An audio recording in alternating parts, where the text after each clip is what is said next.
ഇവിടെ കൃഷ്ണന് യോഗ്യതയുണ്ട്. സോനീരംഭകളാം പ്രജാങ്കനമാർദ്ദൻ ജാരത്വമുദ്യോഗം. നിങ്ങൾക്ക് മനസ്സിലായില്ലേ? കണ്ണി കണ്ട പെണ്ണുങ്ങളുടെ സാരി കക്കല് പണിയില്ലേ? ഇങ്ങനെയുള്ള ഒരാൾക്ക് വേണോ എന്റെ അനിയത്തി അച്ഛൻ്റെ ഏക മകളെ കൊടുക്കാൻ? അച്ഛൻ ആലോചിച്ച് നോക്കുക. അതുകൊണ്ട് അതുപോലെ പെണ്ണാണ്ട് കിടന്നോളാം ഞാൻ നിശ്ചയിച്ചു, കല്യാണ നിശ്ചയം കഴിയൂതാ. അപ്പൊ നമുക്ക് സംശയം, അതപ്പോ തിരുമേനി അപ്പൊ പെണ്ണ് കാണലും ആലോചിക്കലും ഒക്കെ ഇല്ലേ? അത് പഴയ കാലത്ത് ഇല്ലല്ലോ, കാരണന്മാർ നിശ്ചയിക്കുക അങ്ങനെയാണല്ലോ. അതുകൊണ്ട് രുക്മി എന്ന മൂത്ത ജ്യേഷ്ഠൻ ഇംഗിതത്തിന് വഴങ്ങാണ്ട് ശ്രീകൃഷ്ണന് പകരം ശിശുപാലന് കൊടുക്കാൻ നിശ്ചയിക്കല് കഴിയൂതാ. നേരിട്ട് രുക്മിണി അറിഞ്ഞിട്ടില്ല എന്നാണ് സഖിമാര് പറഞ്ഞാണ് അറിഞ്ഞത്. അത്രയും ദ്വാരകാനാഥൻ കൃഷ്ണന്റെ കൈപിടിച്ചു പോണ്ട. എന്റെ ജീവിതത്തിൽ ഇപ്പൊ അങ്ങനെയല്ല, ശിശുപാലന്റെ കൈപിടിച്ചു കൊണ്ടു വന്നിരിക്കുന്നു. അങ്ങനെ കേട്ടാ സഹിക്കുവോ? പക്ഷെ ശ്രീനാഥന ശിഷ്യത്യായ കാരണം നാരദമഹർഷി പ്രത്യേകം പറഞ്ഞിട്ടുണ്ട്, കൃഷ്ണൻ നല്ലോണം പരിശോധിച്ചിട്ട് അനുഗ്രഹം കൊടുക്കണ ആളാണ്. ചുറ്റിക്കറക്കിയിട്ടേ പിടി കൊടുക്കുള്ളൂ. ആ യശോദാമയായിട്ട് കറക്കിയില്ലേ, എന്നിട്ടല്ലേ പിടി കൊടുത്ത്. അത് സ്വതവേ ഉള്ളൊരു സ്വഭാവമാണ്. അതുകൊണ്ട് എന്തെങ്കിലുമൊക്കെ ആപത്തും തടസ്സം വന്നാലും വിടാണ്ട് പിടിച്ചോളം അവിടെ കിട്ടുള്ളൂ. അതാണ് സ്വഭാവേ.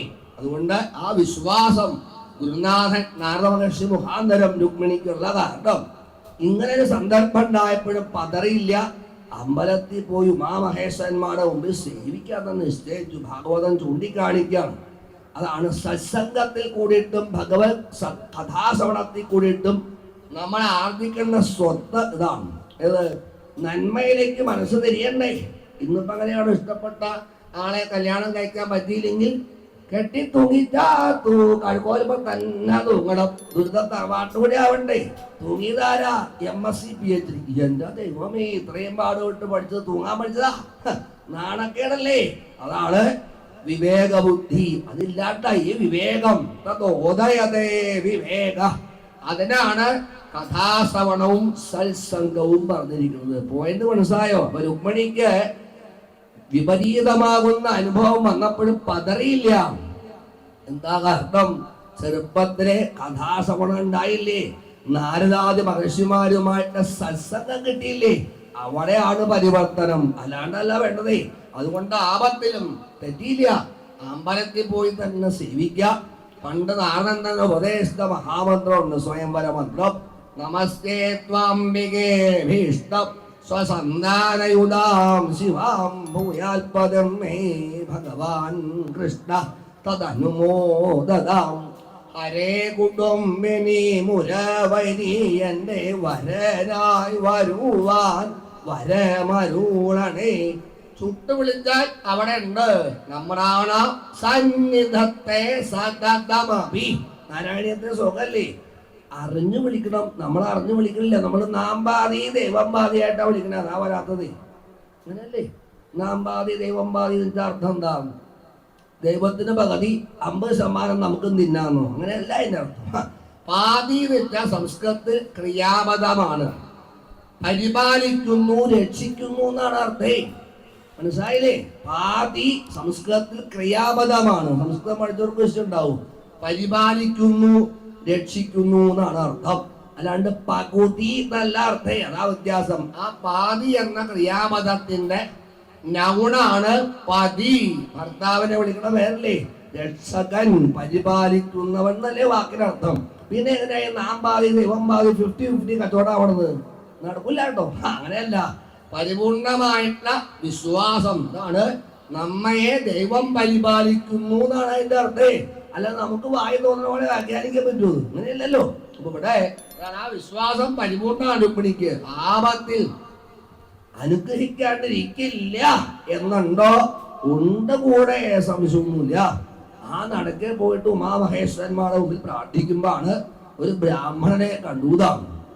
കുറച്ചു നേരമായി ബ്രാഹ്മണൻ ശ്രദ്ധിക്കുന്നുണ്ട്. ചോദിച്ചു, രുക്മിണി കുറച്ചു നേരമായാലോ ഈ നടക്കെ നിങ്ങനെ കളയണത്? ഒരിക്കലും കണ്ണീര് ഈശ്വരന്റെ മുമ്പിൽ വീഴ്ത്തരുത്. എന്താ കഥ? അറിയട്ടേതാ? അപ്പൊ ഇതേവരെ ആരോടും പറയാത്ത രഹസ്യാണ്. തുറന്നങ്ങട് പറഞ്ഞു ആ ബ്രാഹ്മണനോട്, ഞാൻ വാസ്തവത്തിൽ ദ്വാരകാനാഥനായിട്ട് ശ്രീകൃഷ്ണനെ മനസ്സുകൊണ്ട് വലിക്കല് കഴിയൂതാണ്.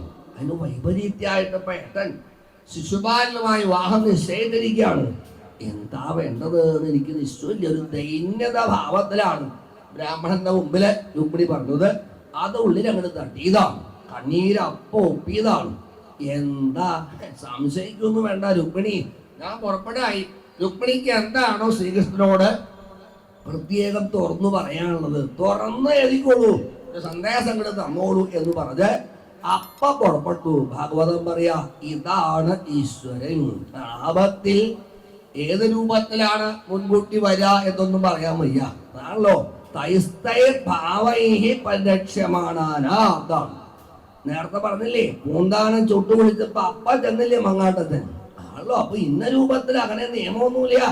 ആ സമയത്ത് എങ്ങനെ വേണോ പരീക്ഷിത്ത ഉള്ളു ചുട്ട് വിളിച്ചല്ലേ, ഒരു വായനക്കാരനെ കിട്ടിയാൽ തർക്കമില്ല. അതല്ലേ ശിശുവിന്റെ വരവ് ഇതല്ലേ. അപ്പൊ ഉള്ളു ചുട്ട് വിളിച്ചാൽ അവിടെ ഉണ്ട്, സംശയിക്കേണ്ട കാര്യമില്ല. തെളിവാണ് ബ്രാഹ്മണൻ. അപ്പ പുറപ്പെട്ടു.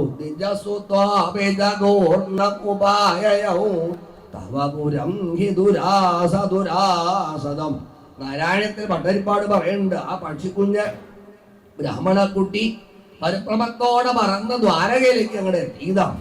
ഇവിടെ വന്നപ്പോഴോ ശ്രീകൃഷ്ണ സ്വീകരിക്കലുണ്ട്. അതേപോലെ പ്രത്യേക വസ്ത്രം കൊടുക്കുക, കണഭം കൊടുക്കുക, കഴിക്കാൻ ആഹാരം കൊടുക്കുക, കുശല പ്രശ്നങ്ങളൊക്കെ കേമായിട്ട് തുടങ്ങിയതാണ്. ഇവിടെ ഒരു കാര്യമുണ്ട്, മനുഷ്യനാട്യം എടുത്തു വന്ന ആളാണല്ലോ കൃഷ്ണൻ. ഇന്നലെ പറഞ്ഞൊക്കെ ഓർക്കണ്ടോ, മനുഷ്യന്റെ വേഷം കെട്ടി മനുഷ്യനെ പോലെ അഭിനയിച്ച കഥകള് ഇതാണ്. അപ്പൊ മനുഷ്യ വേഷം കെട്ടി അതുപോലെ അഭിനയിക്കണ്ടേ? വാസ്തവത്തിൽ അവിടുത്തെ ഈശ്വരനല്ലേ. ഈ ബ്രാഹ്മണൻ വന്ന എന്തിനാന്നൊക്കെ നല്ല ബോധ്യം അവിടത്തേക്കുണ്ട്, പക്ഷേ പുറത്തേക്ക് നടിച്ചില്ല. അതാണ്. എന്നിട്ടാണ് കുശല പ്രശ്നങ്ങൾ പലതും നടത്തുന്നുണ്ട്. പക്ഷെ ഒരു കാര്യം ശ്രദ്ധിക്കുന്നുണ്ട് കൃഷ്ണൻ, എന്താ കല്യാണക്കാര് മാത്രം ഉണ്ടില്ല. അതല്ലേ സൂത്രം. അപ്പോഴാണ് കുറച്ച് കഴിഞ്ഞ ബ്രാഹ്മണന് പരിഭ്രമായി പറഞ്ഞു, ഞാൻ വന്നിരിക്കുന്നത് ഭീഷ്മരാജാവിന്റെ മകള് രുക്മിണിയുടെ അങ്ങേക്കുള്ള സന്ദേശമായിട്ടാണ് വന്നിരിക്കുന്നത് എന്ന് പറഞ്ഞ ആ മുഖത്തേക്ക് തുളിച്ചങ്ങോട്ട് നോക്കിയതാണ് ബ്രാഹ്മണൻ. എന്താ കാര്യം, ഇപ്പൊ മറുപടി ഇപ്പൊ കിട്ടണേ, വൈകിട്ടാ വയ്യ, നാളെ കഴിഞ്ഞാൽ വിവാഹം ഇപ്പൊ വിവരറിയണല്ലോ. തുറിച്ചു നോക്കി പറഞ്ഞപ്പോഴും സപ്രേമയോഹനസ്മിത, ചെന്താമരക്കണ്ണന്റെ മുഖത്ത് നിറഞ്ഞ പുഞ്ചരി അല്ലാണ്ട് ഒരു മാറ്റം ഉണ്ടായിട്ടില്ല. അതല്ലേ, അപ്പോഴും പുഞ്ചരി എഴുതൂതാ. കൈ നീട്ടിയതാണ് ശ്രീകൃഷ്ണൻ. ആ കയ്യിലേക്ക് സന്ദേശങ്ങൾ ഏൽപ്പിച്ചു കൊടുത്തു. ആ സന്ദേശം നിവർത്തി ഇങ്ങനെ വായിക്കാൻ ഭവിക്കുകയാണ്. രാജസന്ദേശം പോലെയാണല്ലോ, പഴയ കാലത്ത് എറുത്ത് കെട്ടി കൊടുത്തയക്കുകയാണല്ലോ. അപ്പൊ നിവർത്തി ആ സന്ദേശം ഇങ്ങനെ വായിക്കാൻ ഭവിച്ചൂതാം. ഭട്ടരിപ്പാട് നാരായണത്തിൽ പറഞ്ഞത്, ഗുരുവായൂരപ്പ ഞാനൊരു സത്യം പറയാണ്, സത്യമല്ലേന്ന് തുറന്നു പറയണതാ. ഭട്ടേരി പറഞ്ഞാ പിന്നെ ഞാൻ അത് വിമർശിക്കില്ല, പറഞ്ഞോളൂ. എന്താ പറഞ്ഞത്? സുഹൃദയം ഹൃദയം തവകാദരം. സത്യം പറഞ്ഞാൽ ഗുരുവായൂരപ്പ ആ കത്ത് വായിക്കാൻ അങ്ങനെ പറ്റിയിട്ടില്ല എന്നാണ്. ചോദിച്ചത്, എന്താ ഭട്ടേരി? കണ്ണീര് നല്ലോണം കണ്ണിൽ വന്നില്ലേ, പിന്നെ എങ്ങനെ അക്ഷരം കാണുന്നത്? അതുകൊണ്ട് വായിച്ചില്ല. അതുകൊണ്ടാണ് ബ്രാഹ്മണനെ കൊണ്ട് വായിപ്പിച്ചത്. എന്താ? സുഹൃദയം ഹൃദയം തവകാദരം. ആ സന്ദേശത്തില് രുക്മിണി ദേവി ഭഗവാനെ വിളിക്കുന്ന പദങ്ങളുണ്ട്. അച്യുത, മുകുന്ദ, നൃസിംഹ, വനസുന്ദര. ഇതൊക്കെ ശ്രീകൃഷ്ണനെ കുറിച്ച് രുക്മിണി പറയുന്ന വിശേഷണങ്ങളാണ്. അതിൽ അതൊക്കെ വായിച്ചപ്പോഴൊന്നും പ്രശ്നം ഉണ്ടായില്ല. നൃസിംഹ എന്ന് വായിച്ചപ്പോഴും പ്രശ്നമില്ല. അടുത്ത പദം വായിച്ചപ്പോഴാണ് ചെന്താമരക്കണ്ണന്റെ കണ്ണ് നിറഞ്ഞു. നരലോകമനോഭിരാമം. അതിലൊരു സൂചന കിടക്കാണ്. രാമായണമാണ് നടത്ത ഓർത്തതേ. രാമായണത്തിൽ എല്ലാ സുഖങ്ങളും വർദ്ധിച്ച് രാമന്റെ ഒപ്പം ഇറങ്ങിയ പതിമതാരത്ന അല്ലേ സീത. അതല്ലേ ഒക്കെ വിസർജിച്ച് പറഞ്ഞല്ലേ, ഓർക്കണില്ലേ? സ്വന്തം സുഖങ്ങളെ കൂടെ വലിച്ചെറിഞ്ഞില്ലേ സീതാദേവി. അതല്ലേ സൗമംഗല്യാവശേഷിത. ഫോട്ടോ എടുത്തുണ്ട് വാൽമീകി. കഴുത്തില് നൂലുമ്പ കോർത്ത 2 താലി മാത്രം, വേറൊരു സാധനം ഉണ്ടായില്ല. എല്ലാവരും ഉപേക്ഷിച്ച് ഇറങ്ങാണ്ടായ സീതാദേവി. നമ്മളിറങ്ങോ? ചേച്ചി പോവോ? പോവില്ല, എനിക്ക് നല്ല ഉറപ്പുണ്ട്. അതല്ലേ. അപ്പൊ അതാണ് എല്ലാം വിട്ട് കഴുത്തിലെ ആ താലി അല്ലാണ്ട് വേറൊരു സാധനം ഇല്ലാണ്ട് ഉപേക്ഷിച്ച് ഭർത്താവിന് വേണ്ടിയിട്ട് സ്വന്തം സുഖങ്ങളെ വലിച്ചെറിഞ്ഞ സീതാദേവി അല്ലേ. എന്നിട്ട് അവസാനം എന്താ ഉണ്ടായതെന്നാ ചോദ്യേ. അതിനെ ഉപേക്ഷിക്കല്ലേ ഉണ്ടായത്. അത് ഒരു വാക്ക് പറയാണ്ടാണ്. നേരിട്ട് പറഞ്ഞിട്ടില്ല, ലക്ഷ്മണ കൊണ്ടുവിട്ടോളൂ കാട്ടില് എന്നല്ലേ ശിവശിവ എന്ന് പറയണില്ലേ നാരായണത്തിന് ഭട്ടരിപ്പാട്. ഗുരുവായൂരപ്പ ഇത് കുറച്ച് കടുപ്പായി പറയാണ്ട് വയ്യാന്ന് അത്രയും വേണ്ടിയിരുന്നില്ല. എന്താ ഒന്നൊരു വാക്ക് പറഞ്ഞിട്ട് അതില്ല, വാക്കും കൂടി പറയാതെ കണ്ട് ഉപേക്ഷിക്കപ്പെടല്ലേ ഉണ്ടായത്. അങ്ങനെ ഉപേക്ഷിക്കപ്പെട്ട സീതാദേവിയുടെ മോഹാണ് ഇപ്പൊ ശ്രീകൃഷ്ണൻ ഓർക്കണതേ. കുറെ അധികം വേദന ഒന്നും കൊടുക്കണ്ടായിരുന്നു സീതക്കില്ലേ. അതേ സീതാദേവി ഇപ്പൊ രുക്മിണിയായിട്ട് വന്നിരിക്കാം.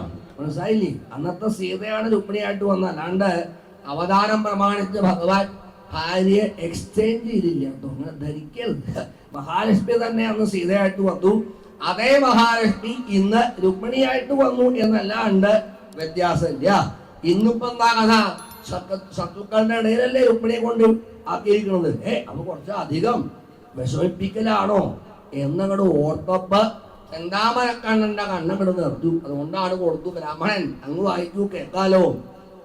സുത്വാഗുണാൻ ഭുവനസുന്ദര സന്വതാം തേ നിർവിശ്യ കർണവിവരൈഹി ഹരദോംഗദാവം രൂപം ദൃശാം ദൃശിമതാം അഖിലാർത്ഥലാഭം ത്വയ്യച്യുതാ വിശദി ചിത്തം അഭദ്രവം മേ. അതിന്റെ തർജ്ജമയുണ്ട്. അങ്കജസുന്ദര നിന്നോടടവറ്റ സംഘശക്തി പൂണ്ടുമേവുന്നോരൻ മനം ഈ വണ്ണമൊരു കത്തയപ്പതിൽ ഈ ജനത്തോടു മുഷിയല്ലേശവും. അവിടുത്തെ ഗുണഗണങ്ങൾ കേട്ട് എന്റെ മനസ്സ് ലജ്ജ വിട്ട് അവിടത്തോട് ആവേശിക്കൽ കഴിഞ്ഞു. ഹതത്രപം, ത്രപാവിന്റെ ലജ്ജ, ഹതത്രപം ലജ്ജയൊക്കെ പോയി പരിപൂർണമായിട്ട് മനസ്സ് അവിടത്തേക്ക് ആവേശിക്കൽ കഴിഞ്ഞു. അതുകൊണ്ട് ഞാൻ പിൻവലിയുന്ന അങ്ങ് വിചാരിക്കേ വേണ്ട. അതാണ് തികഞ്ഞ ആവേശമാണ്. അല്ലെങ്കിൽ രുക്മിണി പറയാ, സാധാരണ കല്യാണപ്രായമായിട്ടൊരു പെൺകുട്ടി ഇന്ന ഗുണഗണങ്ങളുള്ള ആളാവണമെന്ന് വിചാരിക്കില്ലേതാണ്. ആ ഗുണഗണങ്ങളൊക്കെ അവിടുത്തെ പരിപൂർണല്ലേ. ഇതാണ് കുല ശീല രൂപവിദ്യാവയോ ദ്രവിണതാമഭിരാത്മതുല്യം. പണ്ട് ഈ കോളേജിൽ പഠിക്കുമ്പോഴേ പെൺകുട്ടികൾ കല്യാണമൊക്കെ ആയാൽ പറയുന്നൊരു ഭാഷ ഉണ്ട്. ഇപ്പൊ കുറച്ച് പെൺകുട്ടിയൊക്കെ വന്നിട്ടല്ലോ ഇവിടെ. നിന്റെ കല്യാണം കഴിക്കണ ABCD ഗുണമുണ്ടോ എന്ന് ചോദിക്കണ കേട്ടിട്ടുണ്ടോ? ഏജ്, ബ്യൂട്ടി, ഡോവറി, ഇങ്ങനെ പറഞ്ഞിട്ടുള്ള കാര്യമാണ് ABCD. കാസ്റ്റ്, അതാണ് 6 ഗുണങ്ങളാണ്. അതാണ് ഒരു വ്യക്തിത്വം എന്ന് നമ്മൾ പറയണില്ലേ. ഷഡ്ഗുണാഹ, 6 ഗുണങ്ങളാണ്. PERSON, 6 ഇംഗ്ലീഷ് പറയല്ലോ. അപ്പൊ 6 ഗുണങ്ങൾ തികയുമ്പോഴാണ് ഒരു വ്യക്തിയെ വ്യക്തിത്വത്തിലാക്കുന്നത്. ആ 6 ഗുണങ്ങളാണ് പറഞ്ഞത്. കുല ശീല രൂപ വിദ്യ വയോ ദ്രവിണതാമി. നല്ല കുടുംബത്തിൽ പറഞ്ഞ ആളാവണം എന്നല്ലേ വിചാരിക്കാം. അങ്ങനല്ലേ? ഇപ്പോഴോ ചേച്ചി നുണ പറയുന്നുണ്ടോ ഉച്ചയ്ക്കെന്നോട്? അങ്ങനെയല്ല വിചാരിക്കുക. ഇപ്പൊ പണം നോക്കിയിട്ടാ കല്യാണം. അങ്ങനെയാണ്, അതല്ലേ? രുക്മിണി അങ്ങനെയല്ല, നല്ല കുലത്തിൽ പറഞ്ഞതാണോ, അതാണ് ആ കുലമാണ് ആദ്യം കൊടുത്തത്. അതല്ലേ ആ കൃഷ്ണാമിതേ സൗഭഗത്വായ ഹസ്തം എന്നുള്ളത് വേളി സൂക്താണ്, മംഗല്യ സൂക്തത്താണ്. ആ സൂക്ത മന്ത്രങ്ങൾ മുഴുവൻ വായിച്ചാൽ അതിന്റെ അർത്ഥം പഠിച്ചാൽ കാര്യം മനസ്സിലാവും. അർത്ഥം പഠിക്കുന്നില്ല, അതാ പ്രശ്നേ. എന്താണെന്നറിയോ? അതാണ് ഈ വിവാഹ ജീവിതം എന്ന് പറഞ്ഞാൽ 2 ശരീരങ്ങൾ തമ്മിൽ ചേരാൻ ധരിക്കരുത്. അങ്ങനെയല്ല, 2 സംസ്കാരങ്ങള് കൂടിച്ചേരലാണ്. അപ്പൊ 2 കുടുംബങ്ങൾക്കും പ്രാധാന്യമുണ്ട്. അതാണ് അതിന്റെ മഹത്വം. അപ്പൊ 2 സംസ്കാരങ്ങളെ കൂട്ടിയിണക്കുന്ന സങ്കല്പമാണ് ഭാരതീയ സംസ്കാരത്തിൽ വിവാഹത്തിന്റെ മഹത്വം. അല്ലാണ്ട് 2 ശരീരങ്ങൾ തമ്മിൽ ചേർന്നല്ല, അതല്ല. അതാണ് കുലം. ആദ്യം കുലാണ്, ധനല്ല ആദ്യം പറഞ്ഞത്. ആ വ്യത്യാസം. കുലശീല, നല്ല സ്വഭാവക്കാരനാവണമെന്നല്ലേ. രൂപം, അതേപോലെ വിദ്യാഭ്യാസം, നല്ല സമ്പത്ത്, യൗവനം, ഇതൊക്കെ നോക്കാം. ഇതൊക്കെ അവിടത്തേലല്ലാണ്ട് പിന്നെ ആരുടെ തികഞ്ഞുള്ളത് എന്നാണ് രുക്മിണി ചോദിക്കുന്നത്. അതുകൊണ്ടാണ് ഞാൻ ഇഷ്ടപ്പെടാൻ കാരണം. അപ്പൊ ബ്രാഹ്മണൻ ചെവി പറയാ, അങ്ങയുടെ സൗന്ദര്യം കൊണ്ടാലും രുക്മിണിക്ക് പ്രേമം തോന്നിയത്. അപ്പൊ കുറ്റക്കാരനാ ആലോചിച്ചു നോക്കുക. അതാണല്ലോ ബ്രാഹ്മണൻ പറയാ. ഇതിനു മുമ്പ് എന്തെല്ലാം അവതാരം ഉണ്ടായിട്ടുണ്ട്. ആ അവതാരത്തില് എപ്പോഴെങ്കിലും ഒരു പ്രേമലേഖനം കിട്ടിയിട്ടുണ്ടോ? നൃസിംഹാവതാരം കഴിഞ്ഞ പ്രേമലേഖനം. അങ്ങനെ ദംഷ്ടമൊക്കെ കണ്ടിട്ട് എനിക്ക് പ്രേമിക്കാൻ തോന്നി. ഒരു കുട്ടിയായിരിക്കില്ല. അപ്പൊ ഇവിടെ അവിടുത്തെ സൗന്ദര്യത്തിന്റെ പൂർണ്ണത കൊണ്ടാണ് സൗന്ദര്യോത്തരതോപി സുന്ദരതരം ആശ്ചര്യതോപ്യാശ്ചര്യം ഭുവനേകസ്യ കുതുകം പുഷ്ണാതി വിഷ്ണോഹോ. നാരായണത്തിൽ പട്ടതിപ്പാട് പറയണില്ലേ, സൗന്ദര്യത്തിന്റെ പരിപൂർണാണ് ഭഗവാൻ. അപ്പൊ അതുകൊണ്ട് പുത്തക്കാരൻ അവിടുന്നാണ് എന്നാണ്. എന്താ ഇനി രുക്മിണിയെ അവിടുന്ന് വിവാഹം കഴിക്കണില്ലെങ്കിൽ എന്താ കുഴപ്പം? പല കൊള്ളേണ്ട ഒരു മനസ്സുകൊണ്ട് ഒന്നായി കഴിഞ്ഞില്ലേ, സൂക്ഷിക്കേണ്ട ഒന്നല്ലേ. കടുമ്പ ഞെട്ടിന്നാണ് ശ്രീകൃഷ്ണൻ. അല്ല അപ്പൊ കൊണ്ടുവരേണ്ട കാര്യം പറഞ്ഞിട്ടുണ്ടോ? അപ്പൊ കുറച്ച് വിചാരമൊക്കെ ആയി. അപ്പോഴാ പറഞ്ഞ പൂർവേത്തുരസ്തി മഹതീ കുലദേവി യാത്ര. തലേ ദിവസം ഒരു ചടങ്ങുണ്ട്. ഈ രുക്മിണി രാജകന്യകയാണല്ലേ, തമ്പുരാട്ടി കുട്ടിയല്ലേ. ഈ തമ്പുരാട്ടിമാർക്ക് വിവാഹ നിയമങ്ങളുണ്ട്. അത് പറയാനാണ് ഇപ്പൊ പറഞ്ഞത്. തലേ ദിവസം അവരുടെ കുലദൈവം ഏതാണോ അവിടെ പോയി തൊഴുതട്ടെ കല്യാണ മണ്ഡപത്തിൽ പ്രവേശിക്കാൻ പാടുള്ളൂ. അത് നിയമമാണ്. അപ്പൊ തലേ ദിവസം പൂർവേദ്യു ആ ദേവി യാത്രയുടെ ഘട്ടത്തിൽ, മനസ്സിലായില്ലേ, അമ്പലത്തിൽ പോയി തൊഴുതു വരുമല്ലോ, ആ ഘട്ടത്തിൽ എന്നെ കൊണ്ടുപോകാം. എങ്ങനെ? ഉന്മത്തദൈത്യമഹേതബലം പ്രസഹ്യ, അവിടുത്തെ പൗരുഷം വ്യക്തമാക്കി എന്നെ കൊണ്ടുപോകാം. അവിടുത്തെ പുരുഷനല്ലേ, അതുകൊണ്ട് ആ പൗരുഷം വ്യക്തമാക്കി കൊണ്ടുവേണം കൊണ്ടുപോകാൻ. ഇനി അവസാനമായിട്ട് എനിക്കൊന്ന് പറയാനുണ്ട്. എന്താ ഇപ്പൊ രുക്മിണിക്ക് അവസാനമായിട്ട് പറയാനുള്ളത്? അംബുജാക്ഷ നലഭേയ ഭവൽ പ്രസാദം ജഹ്യാമസുൻമൃതകൃസാൽ ശതജന്മഭിസ്യാൽ. അവിടുത്തെ അംബുജാക്ഷനായിട്ട് ആളല്ലേ, എനിക്ക് പ്രാർത്ഥിക്കല്ലേ നിവൃത്തിയുള്ളൂ. അല്ലെ, ഗുരുവായൂരപ്പൻ്റെ മുമ്പിൽ നമുക്ക് പ്രാർത്ഥിക്കേ നിവൃത്തിയുള്ളൂ. ഫലദാതാവാര ഭഗവാനാണല്ലേ, അതുകൊണ്ട് ഞാൻ പ്രാർത്ഥിച്ചു. ഇനി അവിടുത്തെ കിട്ടിയില്ല, വിഷമമൊന്നുമില്ല. ഞാൻ മരണം വരച്ച് വീണ്ടും ജനിക്കും, അവിടുത്തെ കിട്ടാൻ വേണ്ടി പ്രയത്നിക്കും. അങ്ങനെ 100 ജന്മം ആയാലും അവിടുത്തെ അല്ലാണ്ട് വേറെ ആളെ സ്വീകരിക്കില്ല. ഉറച്ച പരിസ്ഥിതിയാണ് രുക്മിണിയുടെ, മാറ്റമൊന്നുമില്ല. അപ്പൊ എന്താ അതിന്റെ അർത്ഥം? ശതജന്മഭി എന്ന് പറഞ്ഞാൽ ശ്രീകൃഷ്ണന് വേണ്ടിയിട്ട് 100 ജന്മം ഞാൻ എടുക്കാൻ തയ്യാറാണ്. മനസ്സിലായില്ലേ? അല്ലാണ്ട് ഈ ജന്മം അങ്ങോട്ട് തീർക്കാൻ പോവാണ് എന്നല്ല പറഞ്ഞത്. ശ്രീകൃഷ്ണന് വേണ്ടി അവിടത്തെ കിട്ടാൻ വേണ്ടി 100 ജന്മം എടുത്തിട്ടായാലും വിരോധമില്ല. പ്രാരബ്ധ അത്രയും ഞാൻ അനുഭവിക്കാൻ തയ്യാറാണ്. ഇതാണ് സൻ മനസ്ഥിതി എന്ന് പറഞ്ഞത് എന്നർത്ഥം. അതങ്ങോട്ട് കേട്ടപ്പോഴേ ബ്രാഹ്മണനെ കൈപിടിച്ച് സത്യം ചെയ്തു. നേരം പോക്കു പറഞ്ഞു ഗമിക്കാം എന്ന് പറഞ്ഞ് തേരിക്കേറി പുറപ്പെട്ടിരിക്കുകയാണ്. സത്യം ചെയ്തിട്ടാണ് പുറപ്പെട്ടത്. കുറച്ച് കഴിയപ്പാണ് ബലരാമസ്വാമിയുടെ വരവ്.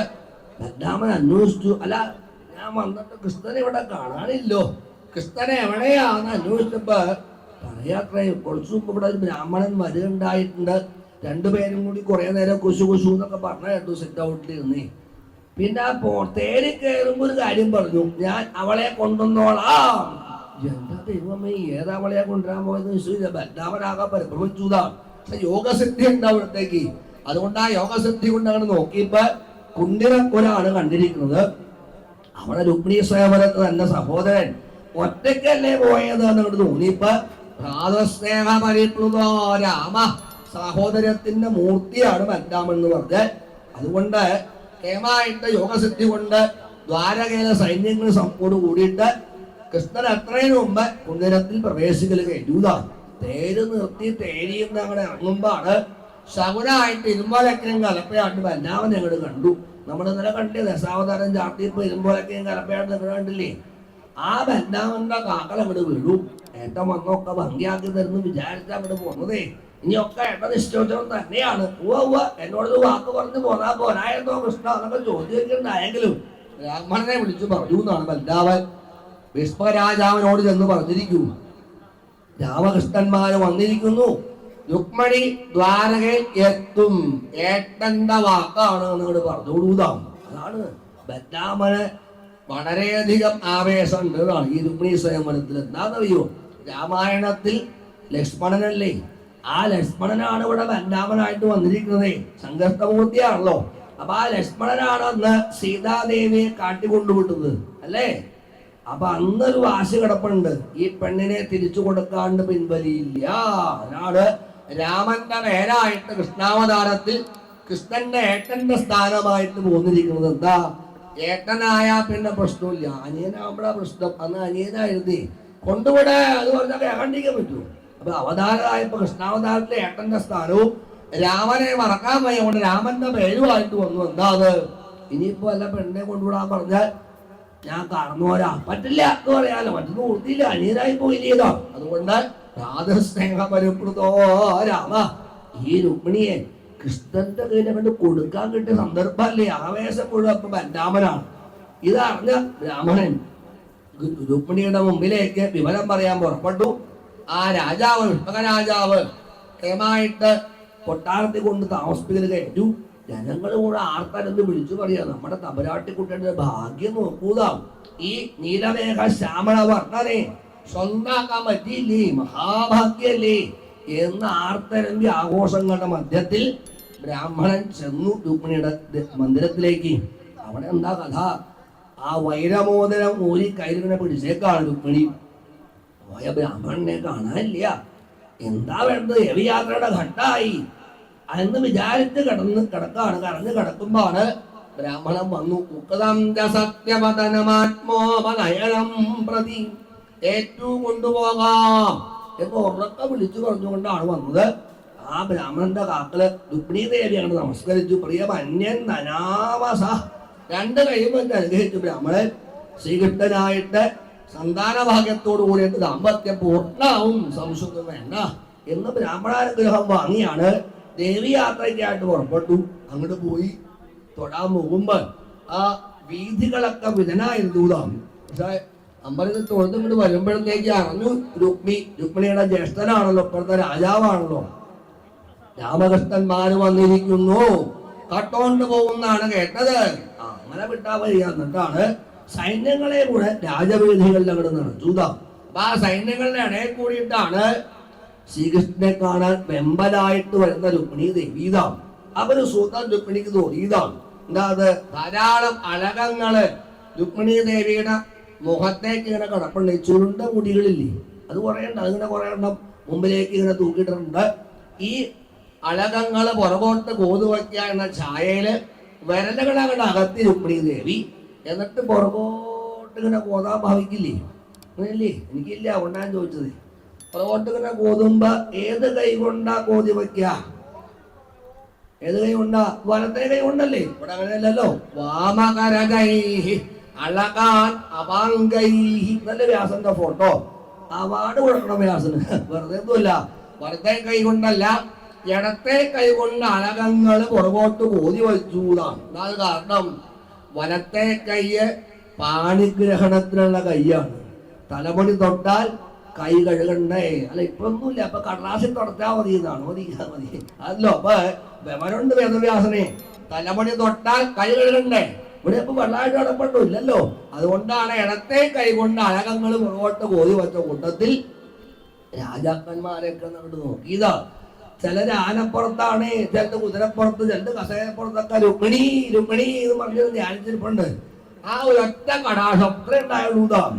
ആ കടാശം കൊണ്ട് രുക്മിണി എന്നെ നോക്കി പേതൊച്ചിതോ പിടുപിടു എല്ലാരും വീഴൂതാണ്. പരീക്ഷത്തിന് ഉൾക്കണ്ടയായി. എല്ലാരും വീണോ? ഒരാളൊഴിച്ച് ബാക്കിയൊക്കെ വീണു. അതാരത്? കൃഷ്ണൻ. അതങ്ങനെയൊന്നും വീണില്ല.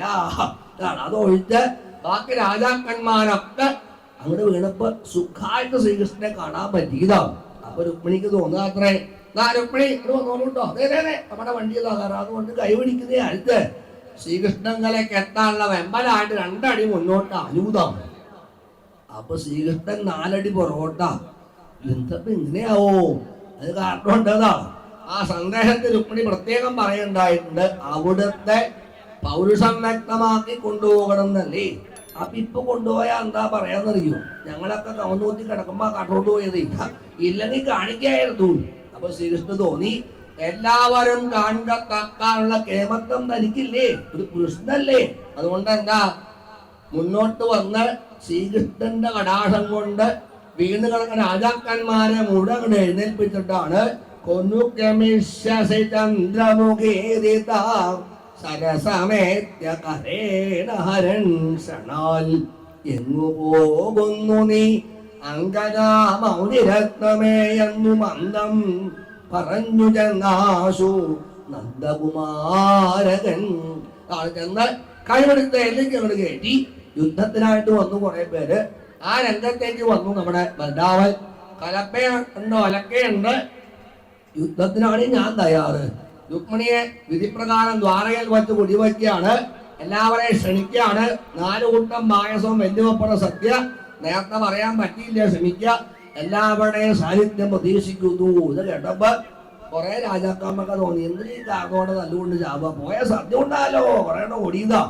യുദ്ധത്തിന് വന്നവരെയൊക്കെ ബലരാമന് ഒരു പ്രയാസം ഇല്ലാതാണ്. കലപ്പായിട്ടൊരു പിടുത്തം. തിരുവനന്തപുരം ജില്ല അല്ല, മൊത്തം കേരളത്തിൽ പെടും.